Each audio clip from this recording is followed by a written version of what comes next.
আসসালাতের গুরুত্ব। আসসালাত আরবি শব্দ, যার অর্থ হচ্ছে বাংলা অর্থ নামাজ। সালাতের গুরুত্ব প্রসঙ্গে আল্লাহ পাক বলেন, ওয়া আকিমুস সালাতা ওয়া আতুজ যাকাত,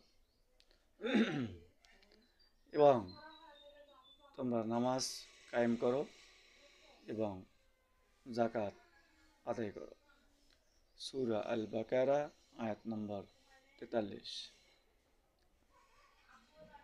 তো নামাজ কায়েম করতে হবে এবং যাকাত প্রদান করতে হবে।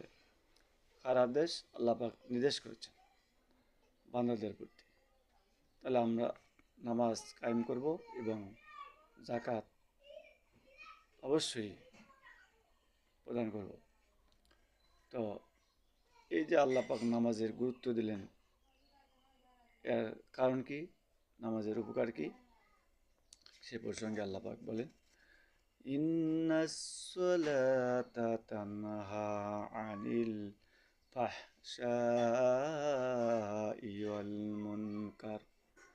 অর্থাৎ নিশ্চয় নামাজ মানুষকে অশ্লীল ও খারাপ কাজ থেকে বিরত রাখে।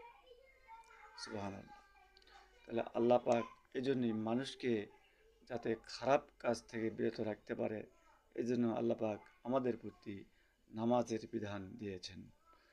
সূরা আল সূরা আনকাবুত আয়াত নম্বর 45।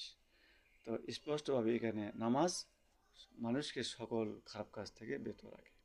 কারণ যে ব্যক্তি নামাজ পড়ে তার দ্বারা খারাপ দিকে মন ধাবিত থেকে বিরত রাখে। কারণ তাকে নামাজ স্মরণ করে দেয় যে এটা পাপ, এটা করলে আমার নামাজ হবে না, গুনাহ হবে, এই ধরনের কাজ থেকে বিরত রাখে। সুতরাং আমরা নামাজের প্রতি গুরুত্ব দেব, 5 ওয়াক্ত নামাজ পড়ব ইনশাআল্লাহ, এবং নিজে পড়ব, অপরকেও পড়াবো।